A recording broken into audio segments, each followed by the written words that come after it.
Welcome to 5 Round MMA, episode number 22. We are here today at True Athletes Training System. On this edition, we catch up with UFC veteran and fan favorite Leonard Garcia. And on top of that, we review UFC on Fox 7 and also break down the matchups for UFC 159. Please welcome Alex Ramirez and Albert Cito. Thank you very much. Our producer Gamos here. It certainly is an action-packed episode, you think, right? Yeah, we do. We got a special guest, Leonard Garcia.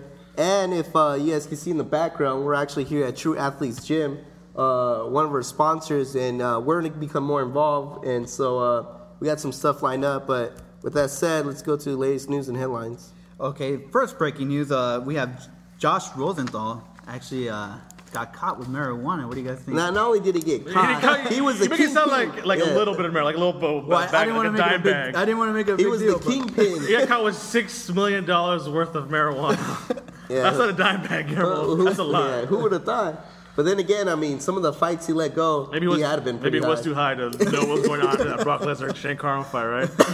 But I don't know if he's going to face some hard time or if he's going to give up his partners. Maybe, I don't know. We'll see. I doubt he'll. Actually, I think that's the only way he gets out of jail time if he gives up his partners. But it'd be kind of curious to see if he ever referees again. I doubt it. I doubt. I think his career's done. Yeah, as an official. I think that's why he didn't renew his license. His license. He knows he's in California anyway. Yeah. So, but we'll see. Okay. Next breaking news: we have Damian Maia actually interested in Nick Diaz. I love it. What do you guys think? I think if he wants to come to learn some real jiu-jitsu, none of that Gracie jiu-jitsu, he takes the matchup, I say. Yeah, it'd be the perfect, I think, opportunity for Maia to show off his jiu-jitsu skills, and if not, to also show how much his stand-up game has evolved, because Nick Diaz is obviously a great boxer, and if he chooses to stand up on the ground, David might look how great my stand-up is. Yeah. So I think it's a win-win situation. Yeah, I think this goes on the ground. It's going to be a jiu-jitsu match. And even then, how awesome would you see that? That'd be great. Yeah, but to say if it stays on the feet, then look at I just outboxed Nick Diaz. Yep. Yeah. So we got one more. It's your boy Lyoto Dragon Machida. Isn't he always in the news? Yeah. When is he? Well, of course. Come on. He's considered the #1 fighter by FiveRoundMMA. So. Oh yeah, I forgot about that. According to Albert. I still have Cain Velasquez, but he actually does not want to face Gustafsson. It doesn't make sense to him. He wants to wait for John Bone Jones. I thought he was calling for like a warm-up fight before the John Jones to prove that he was the #1 contender. Because that Dan Harrison decision was it's all about management. I'm pretty sure this is management talking, not Machida talking. Just like GSP, Machida does have an entourage of people that take care of business, and it's just one of those businesses. They just think it's better just to get John Bone Jones now instead of getting that warm-up fight. So management. This is what you're saying. This is what Machida wants, Albert. This is what Machida wants. I know Machida is what he wants. So he wants John Bone Jones, no warm-up fight. Exactly, which is fine. It doesn't matter, though, because he's getting Chael Sonnen, because Chael Sonnen's winning that belt next Saturday. We shall see. Wow. Another guarantee. I'm not guaranteeing that. Neither am I. That's from this guy right here. Is that it for... Yeah, that's it for today. All right, guys, so stick around. We'll have a review of UFC on Fox 7. Stick around, guys. All right, everybody, don't miss a beat. Make sure you follow us on Twitter at 5RoundMMA. Subscribe to our YouTube channel, and always check out the website, 5RoundMMA.com. 5RoundMMA is brought to you by SportsScene.tv.net. Get your prep sports fix at SportsScene.tv.net. 5RoundMMA is brought to you by True Athletes Training Systems. Unlock your inner athlete at TrueAthletes.com. The Shark Tank saw a lot of blood in the water. Now it's time to review UFC on Fox 7. Certainly was a violent card, I thought. Yeah, but before we even start, I just got a couple bone to pick. First of all, Joe Silva, was I not right about the lineup? Yeah, the undercard was really good. I was 100% correct on the lineup. I mean, all the fights kind of like... They were good, but it should have been in the order I said. I'm just saying. Yeah, and the other thing, the other bone I got to pick here is the whole Larkin fight.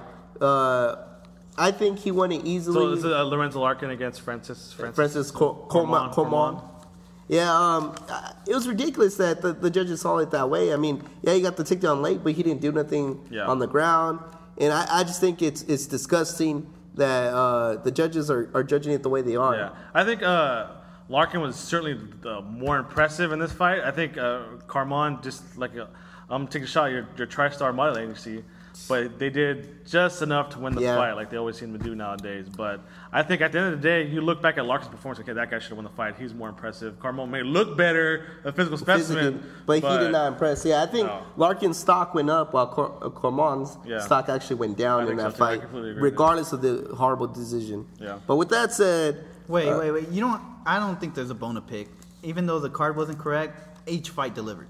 So I mean, but when you're in a biggest stage as Fox is, you want to get the lineup just right because you want to highlight your actual good fighters. Yeah, some of those fights were good, but who cares about the outcome? Who cares that they got the knockout? Who cares they won? You don't think people were watching on Fox to see your boy Nate Diaz get knocked out? Oh yeah, that one deserved to be on there. Well, I don't care about that. I'm saying the Matt Brown fight. I bet you. But so you only have a bone to pick for one fight, which is Matt Brown. Well, and the FX fight because it's still a national network, so they still have the lineup all wrong. Yeah. I'm saying. You got to put the main event. Instead of you got to introduce the world with the actual good fighters. Yeah, like you want to see Chad Money Mendez, the #1 contender on the opening. How high would Chad Money Mendez's stock grown if he was on that Fox fight? I wonder, they should really pull the FX card. Like, are the casual fans turning into FX, or just the hardcore MMA fans are turning into FX? I mean, that's a good question, but the only fight I disagree with Matt Brown. Should have been on FX, and then Chad Money Mendez should have been on the Fox. Yeah, but that's a big deal though. And Joseph Benavidez was third in the lineup in the FX.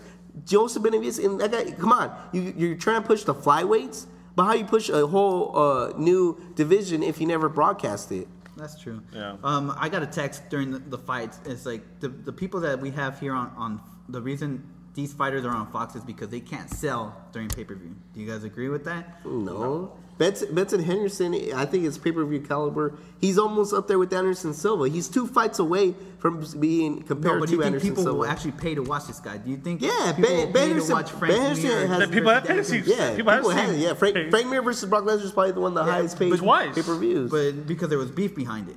Yeah, but it's still these are high. Daniel Cormier, I mean, he's getting up there. It's almost like not their fighters' fault that there's so much on the schedule for UFC. That they're almost I think they're almost kind of backlogged promotion wise because you have there was a fight every weekend this month. Yeah.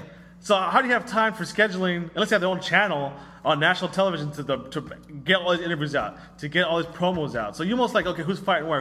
So you know what I mean? Well, actually, that brings up another good point. Our good friend Kevin Lee actually tweeted out, "Why is there not a lot of promotion for Fox 7 when every fight on the card is good, whether it's on Facebook, on FX, on channel Fox?" Well, that was the one I had pick. Why do you want to see a Matt Brown poster when Matt Brown has nothing to do with the top 10 of the welterweight division? The overall card, too. I mean, I think UFC gets us more revenue from pay-per-views, so obviously you're going to push the pay-per-views first, where they already have the deal from Fox. All the money they make is from Fox. Fox makes the money from advertising. So, I mean... I think they are kind of backlogged with the promotion wise because there's just so much stuff they got to push out there and feed everybody. You got to almost search for it now. Yeah. So. But then I look at the pay-per-view. I was actually on the UFC Roku app. It actually only has John Bone Jones, Chael Sonnen, Alan Belcher, and Michael Bisping. On the lineup card. On previews, like interviewing the fighters, promoting the fight. Well, there you go. Well, anyways, let's get to the actual card. Yeah. John Thomson defeats Nate Diaz. Awesome. Nate got what he deserved. I was hoping it was Nate, but he deserved, man. You see the talent. I mean, Josh Thomson. Wow. I mean, I think Carlos Condit started that game plan, and Josh Thompson just took it. What is the game plan? And the game plan pretty much is that you feel that. Well, okay, Carlos Condit showed that kicks are very, and Ben Henderson, they're very valuable against these Diaz brothers as far as going low and going high. And then just the fact that he kept switching orthodox to regular stands, and then he was kind of throwing off Nate Diaz on how he should stand, leaving that opening to kick in the face. And he landed it too before he landed the big one.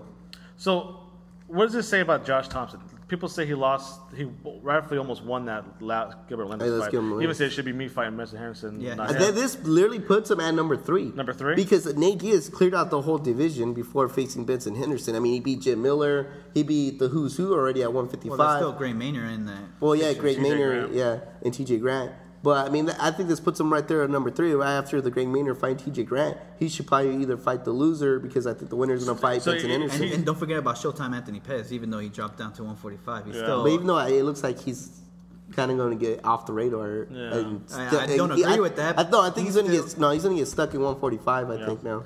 Well, I mean, So Josh Thompson's what, 1-2 fight away from. Yeah, he's 2 fights away from the belt. So he should fight only up like Jim Miller. Only the top guys. 5, yeah. Okay. So who do you think he should fight next? It all depends on the next bout. I think because Jim Miller's fighting Healy, Gray Maynard, TJ Grant. So we gotta see how those turn out before you can pick another opponent.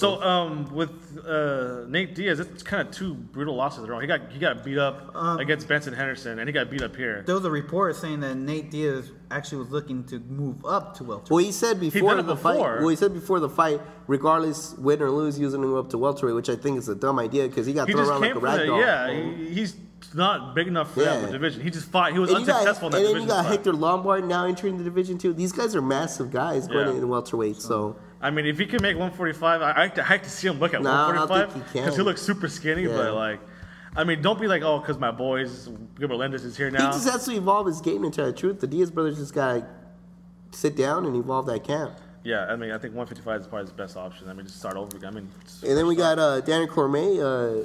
Got unanimous it's a UFC debut, Mir. much hyped UFC debut. Olympic wrestler Dan Cormier making a lot of promises coming in here. And I think it was very. I think you could tell right away that he does belong in 205.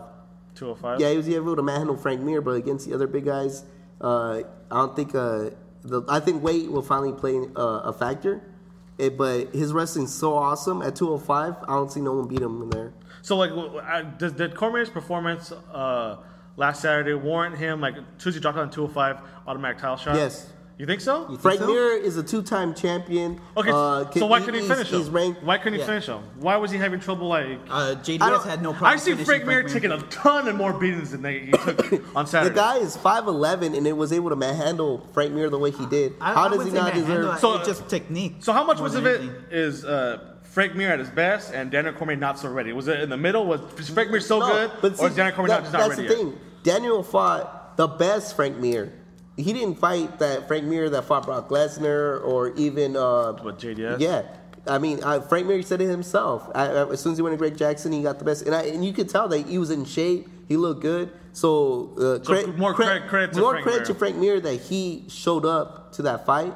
And that's why Daniel couldn't finish. But if it was the other Frank Mir, it would have been an easy night.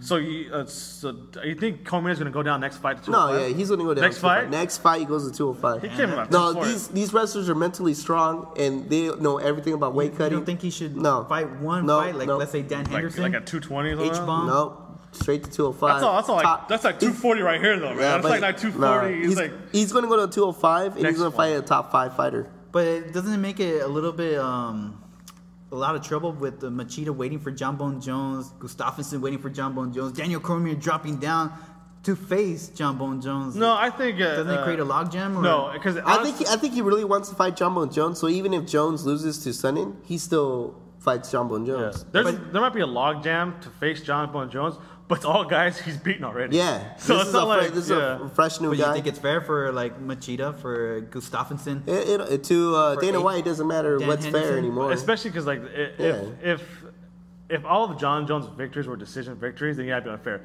But the fact that he's putting everybody away, it's like, what's so different for the next time? You know what I mean? So I think a fresh face in light heavyweight division will be good. I think he should fight maybe like a Thiago Silva, maybe something like the middle of the pack type of guy, and then. No, I think he needs to go top 5 right away off the bat. Wow. Well, Shogun. Yeah. Well, anyways, Benson Henderson versus Gilbert Melendez was a split decision, which I thought was ridiculous. I mean, the judges are horrible in California. I don't know why. Everything else in California is good. The weather, but the judges are horrible out here. Because that should have been a split decision. Gilbert Melendez had a good game plan in the first round. What was his game plan? Which was stand up and then look for that takedown. But he quickly diverted from it, and then he played Benson Henderson's game, and that's why he lost. So, like, a lot of people were saying that Melendez got robbed, should have been that, or should have been like to me, what I saw, I didn't see Melendez do enough. You got to beat the champ. You have to beat the champ. It's the whole Machida Shogun thing. You performed good against the champ. But you didn't beat him. The champ, so. He didn't even show. Never once did it look like Ben Henderson was close to being finished, or looked like he beat him or beat his spirit, or had him in a world of hurt. Yeah. Just the first run, it seemed like Benson came in a little bit overconfident. Yeah, but even that first round, it wasn't like he beat Ben Henderson. He might have gotten the better of it, but he didn't. It seemed like Benson was waiting for Melendez to attack more, and he kind of didn't. So they kind of formed a new game plan. And he, after the third, fourth, fifth round, he was able to do what he wanted to do. You think Gilbert Melendez also got hurt towards the end? Yeah, his shoulder bone popping out. But I'm pretty sure that played a big factor. But at the same time, but knowing Melendez, he won't use it as an excuse. I mean, he won't use that, but like maybe that changed a little bit of how the fight changed throughout, or the momentum. Yeah, I think now they I don't know if it's official, but the rumor is that TJ Grant versus Gray Maynard is going to be next in line. Next in line for Benson Henderson. Are we getting to that like kind of area in Benson's career where it's kind of like who's next now? Yeah, I literally, if two more wins and he's up there with Anderson Silva face to face, and he's going after the record. Yeah, just 2 wins, and then that's when Showtime will probably get back into the picture, because after he beats Showtime's 2 more, the last one. He'll be But that's what amazing setup. Let's say he's going for the record-breaking the streak, and then let's go through the one man that the last man to defeat him. Yeah, good story. I love it. Yeah, I mean, I think Benson Henderson's on his way to being one of the best fighters in the world. But our next segment is pretty huge. We got Leonard Garcia coming up. Yep, guy who scraps and brings all the time. Entertaining and he has a fight coming up next week, too. So stick around, guys. We'll have that interview for you. All right, everybody, don't miss a beat. Make sure you follow us on Twitter at FiveRoundMMA. Subscribe to our YouTube channel, and always check out the website, FiveRoundMMA.com. 5RoundMMA is brought to you by SportsScene.tv.net. Get your prep sports fix at SportsScene.tv.net. 5RoundMMA is brought to you by True Athletes Training Systems. Unlock your inner athlete at TrueAthletes.com. In this corner, we have Leonard Garcia. All right, Leonard, this is Alex from 5RoundMMA. How you doing, man? I'm doing great, man. How are you guys? Good, man. Thanks a lot for doing this. Man, I appreciate it. You guys having me on. Oh, yeah. Your upcoming fight is next week at UFC 159. Can you talk a little bit how the training camp's going, stuff like that? Yeah, training camp went great. All the hard work's done. I had 3 other training partners who were on the card, and that helped out a lot. We got a lot of good guys out here at Jacksonville. When you're all kind of going for the same day, it really helps out, because it's more people with the same goal. Talking about Jackson's camp, it's probably considered, if not the best camp in MMA. Can you tell us a little bit about how the guys there push each other and how it is on a daily basis? Yeah, 100%, man.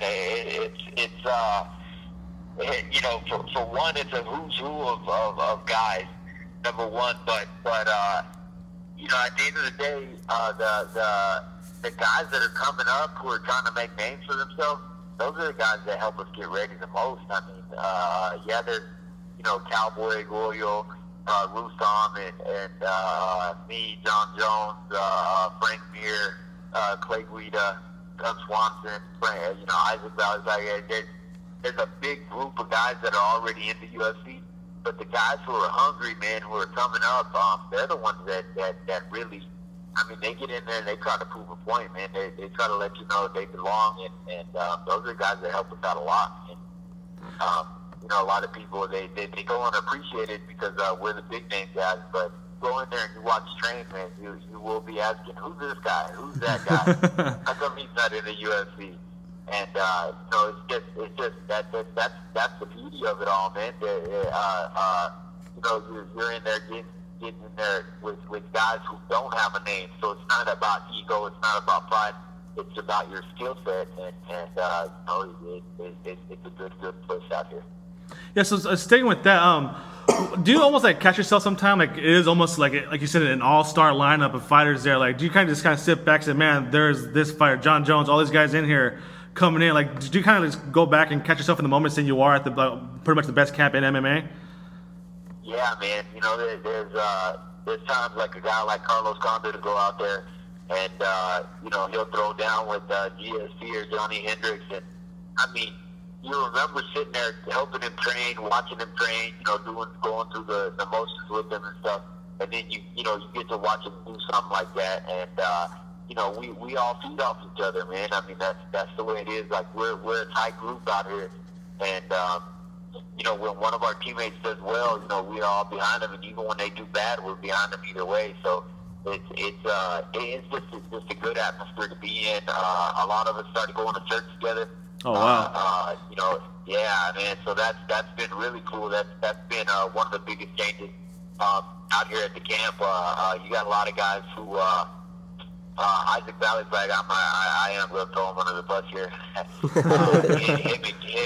Him and Cowboy, they're unbelievers, for the ball. And Isaac, man, just turned the corner and started coming to church with us. And I felt like even in my last camp, it's something that I started doing. Not so much just to try to live that life to tell people, I'm a better person, but it really does better you as a person, man. Like, I found the inner peace. Oh, wow. It helped me start listening to my coaches in a strange way. Somebody told me, they said, did God tell you to start throwing combinations? I said, All right, getting back to Cody McKenzie. Technically, you guys were supposed to fight back in December, so it's been almost about 6 months. Mentally, how does that affect your training camp? And are you just tired of training for Cody McKenzie? No, man. Cody's a scrappy dude, man. The dude comes to throw down, and he's got a really, really, really good guillotine, but his all-around game, he's had some tough fights with the people. He's always there for the dogfight. The difference that I think in this fight is, I love dog fights too. The difference is I don't break. Like, I don't have that point that a lot of people do have that McKenzie has. He has that point where he will get into a scrap and he will fight it out. But once it gets past his comfort level, you've seen him, he gives up. And anybody who's ever seen me fight, they know that's a hard button to push whenever it comes to me. Like, I've been twisted once. I don't like getting twisted, and that's one of the things he might be looking for. So I'm ready for that. And his strength is in his guillotine. So it's always good when you know what the guy's really good at, so you know what to look for. Yeah, sticking with that, like, what's it like when this guy is so known for his guillotine? Like, do you just specialize on the ground more, or what do you, like, for training for a guy who's just known for one thing, what's that like going into preparation, your coaches wise and sparring partners? Man, it's everybody, it's just that's exactly what it is, man. Everybody's looking for that one move. Everybody looks for it. Everybody tries to find it. The thing that I did this camp, instead of breaking guys out of their own game and making them just go for the guillotine, I think sometimes that will work, but at this level, I don't think that works anymore. So I tell these guys, play the regular game that you always play, but if you see the guillotine, go for it as hard as you can. And if you don't get it, and the round, is still halfway through the round, then we'll just switch out to the next guy. That way his arms aren't burnt out. That way I got a fresh guy. That's it. I mean, that's the beauty of being out here, Jackson. You can have a fresh guy, every minute if you want out of every round. So there's always a guy on standby looking to twist my neck and looking to put pressure on my neck. And, that's what we did, man. Like, basically, if I keep my head out of there, what's he going to do? It's a good game plan to have if you're fighting a guy like McKenzie. Like I said, the dude, he's not scared. He fought Chad Mendez. Any guy at 45 who's just willing to drop weight and fight Chad Mendez. He's got a good pair on him, and I know he always wants to fight. So, I love fights like this, man. And there's a couple of guys that I want to fight, and I have to beat Cody in order to get that opportunity. So, it's going to happen, man. This one right here is do or die for me. So I'm really coming. I trained hard. I feel good. I've been doing everything correctly. So it's time to go out there and show people more technical Leonard Garcia. Yes. With that point, you've won a ton of Fight of the Night awards. What's that balance between sticking to a concise game plan, but also kind of entertaining the fans at the same point? It's still gonna be good. My style is never gonna be one of those styles where I'm gonna be a boring guy that's gonna lay on top of somebody. Yeah. It's not in the cards for me, man. It's not in the book. My jiu-jitsu game has gotten a whole lot better, but also, man, whenever I'm looking for submissions, I try to finish them like I do my punches. I go for them all the way, hard and as fast as I can. And I feel like, that's I think I only have 6 gears. I don't have. It goes from reverse to 6 gears. Full throttle, man. Yeah. So I'll never have a boring style. I think the fans will just appreciate it a little more whenever I'm finishing fights, not going to these crazy decisions. Yeah, definitely a fan favorite. Yeah, and then last question. After so many tough fights, what keeps you motivated and staying hungry? Man, like I said, this new venture that I've been on for the last 9 months, going back to where my mom used to take me when I was a little boy, going back to church, man. Hey, I'm not gonna lie, man. This is it's helped me. It's got my family life better, my gym life better, everything. Like I'm not trying to sell it to anybody, man. But yeah, man, no. I mean, it doesn't hurt, and I feel like this made me hungry. This made me want to be a better person. I believe in myself more. I believe in my skills more. And, my coaches believe in me more, and my teammates are even telling me, like, hey, man, what are you taking something? Oh, wow. What's going on, man?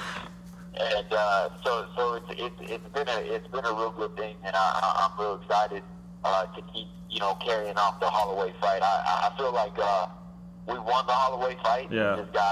We got Leonard Garcia. It was like I told him, man. I told him after the fight, I said, "Hey, dude, I ain't got nothing but respect for you. I've done, the Korean Zombie one time. That one was a real close one, the first one. Yeah. And our first fight was a real close one. Yeah. I said, the Korean Zombie fight, I still feel to this day, I still do feel like I won the first one. I do. Like, I watched it over and over and over and over and over. Yeah, he lands clean punches and he lands it, whatever. But, like, the more effective and the power shots, I felt like I did those. Yeah, and that's probably we're in the looking back. hospital Yeah. together afterwards. Dude, he was bandaged. He looked like a mummy. I was like, yeah, I whooped this fool, But, the Nam Fan fight, the first one, that one was controversial, man. He won the first, I felt. Yeah. And, it's one of those things. But what did I do as a man? I gave him a rematch right away. There you go, man. I told John Selby, I said, hey, man, I don't feel right about that. Whatever we got to do, make somebody get injured, make somebody do this or that, but let's go ahead and run it back real quick. Just because, I don't feel good about that. Wow, man. All right, we'll let you go, man. Thanks a lot for doing this, and we certainly wish you the best of luck this coming Saturday, UFC 159 against Cody McKenzie, man. We're rooting for you. Cool. All right, man. Well, thank you guys. All right, thank you, Leonard. Also, we'd like to, whenever you're in California or anything like that, we would like to invite you to True Athletes. It's a small gym. You can work out here whenever you choose. We're just sending you out the invitation. So I'm going to save your number. You know what I'm going to do when I go to Cali is I'm going to go look for tackles down there. So you better be ready. Yo, we're ready. So right, yeah, but thank you so much for your time. All right, I appreciate you guys. Thanks, All Larry. right, thank you. All right, everybody, don't miss a beat. Make sure you follow us on Twitter at FiveRoundMMA, subscribe to our YouTube channel, and always check out the website, FiveRoundMMA.com. 5RoundMMA is brought to you by SportsScene.tv.net. Get your prep sports fix at SportsScene.tv.net. 5RoundMMA is brought to you by True Athletes Training Systems. Unlock your inner athlete at TrueAthletes.com. Fist pumping in New Jersey. Now we have a preview of UFC 159. Fist pumping, I think some fists will be flying, right? John Jones's, Tricky Chelson's face. Well, because John Bone Jones is going to win, right? No, with Chael Sonnen. But I think Chael Sonnen has been more practicing his promos than like fighting wise because like his promo's been killer. Did you guys see the promo from yesterday after Fox? Yeah. Ended? Oh my goodness. well, you don't need a practice when you're already high caliber. That's true. But anyways, in the undercard we got of course Leonard Garcia against Cody McKenzie. Yeah. And that's a fight to watch out for. Another one to watch out for in the undercard is Eric Perez. He's on a storm. Yeah. Our boy Eric Perez. Yeah, our boy Eric Perez. We all like 100%. We all own the Eric Perez El Gorito mask. So take a guess why, everybody. Do you think he's gonna come out with the mask again? Huh? Do you think he's gonna? Come of course. You got. I think he's been promoting that too. Like I saw a tweet out. Yeah, Cain Velasquez has Gorito power with the mask on. I think he's catch on. I love it. And anyways, he's fighting Johnny Belfort. Yeah. It should be a little step up for him. But Eric Perez should easily win this fight. But again, those are two ones that you guys should really check out in the undercard. Let's go to the main card because other than that, there's not really much to really check in. But we got Jim Miller coming back. Yeah, he's always fun to watch, man. See if he can go on his 5th streak. Yeah, right. Yeah, because he's always going to streak, loses, then comes back on. One of those anomalies, Jim Miller, right? Like he's so close to title shot, but when he gets there, it should be good. I mean, if he wins, congratulations to Gilbert Melendez. So, or Josh Thomson. Yeah. So but actually, that'd be perfect against Josh Thomson. I think those two guys would bring it. And then we got Phil Davis against Vinny Megales. Yeah, Phil Davis seems to be back on the good graces of Zuffa. He's finally back on the pay-per-view, American pay-per-view. Because remember, after his loss to Rashad Evans, he was down on the I think either Facebook or FX card. Yeah, they dropped on big time. Who he was fighting though. But like the name alone. Yeah, and then like after that, he was put on pay-per-view, but that pay-per-view card was in Brazil. So now he's finally back on American soil, primetime American soil, American PPV. So hopefully, I think it's going to be a beautiful American debut again for Phil Davis the too. Rebirth of Phil Davis. Hopefully. And then we got the heavyweights. Roy Nelson's going to get a much-needed win against Chet Congo because he's gonna get a much. No, yeah. Oh, come on now, seriously. I'm just saying. Roy Nelson's gonna knock him out in the first round. No, he's gonna beat him in the first round knockout. Roy Nelson's gonna add another one to the belt as far as wins, and he might get that Frank Mir rematch probably. You think so? Yeah, but that's a knockout. So I'm sure he also Roy Nelson will probably want for Verdum again. Maybe. Yeah, probably. Those are two good matchups too. Yeah. And then I don't care about this next matchup. Your boy, everybody's favorite, the Count Michael Bisping. I like how they're trying to pump it up or like try to make it seem like you want to care. Why? Alan Belcher's fun to watch. I just think it's the fake trash talk. I don't think it's real. You don't think Alan Belcher hates Michael Bisping? I think he. I think everybody hates Michael Bisping. I think this is his way to promote the fight. Yeah. Well, I think it's more for Bisping. I think he's so used to people talking crap about him. Exactly. Yeah, I don't like him either. But I think this should be a good fight. Hopefully, Bisping keeps it on the ground. It's gonna be boring as hell. But like you saw what Okami did last time to Belcher. When he's on the ground, he's nothing. But he's a Muay Thai fighter. Hopefully it stays standing. The only way this is gonna be exciting is if Belcher knocks out Michael Bisping or choke him out. That's the only way. But main event, finally. John Jones versus Chael Sonnen. Yeah, she's like forever since this fight was first announced. It feels like last year. Yeah. We've been waiting for a whole year for this. We had to sit through Uriah I don't think it's going to disappoint either. I think Chael Sonnen's going to grind it out and get that win. Grind it. Wow. You see flashbacks of Anderson Silva? That type of exact same? No, I see him clinching in, dirty boxing, taking him down. John Jones getting frustrated because he's still a little kid, throwing a little temper tantrum, throwing the octagon and getting taken down again. I can see maybe that. No, I can see this. Chael Sonnen on top of Jumbo Jones going. I see Jumbo Jones throwing some elbows from the bottom end. Yeah, well, he's going to throw elbows, but it don't matter. No, let me remind you of Matt Hamill. I think that's what's up, man. Yeah. Even though, do you remember when Chael Sonnen fought Nate Marquardt? Almost the exact same thing happened. Marquardt was able to land some elbows from the top and cut Sonnen up big time. So I think those cuts Chael still won that fight. Yeah, but still, I think a deeper cut from John Jones will affect Chael a lot more, and I think it's going to end like. I think you're going to see a beast of Chael Sonnen. I don't think you're underestimating how much power he's going to get, how much muscle he gained. This is from a guy like. Even Alex said it last week, kind of quoting Chael Sonnen. If he's going to go down, he's going to go down like a gangster. He's already has the mentality like, I'm going to, I don't know. try my hardest. But I mean, there's a possibility I won't win this. I think he gets his gold medal finally. So.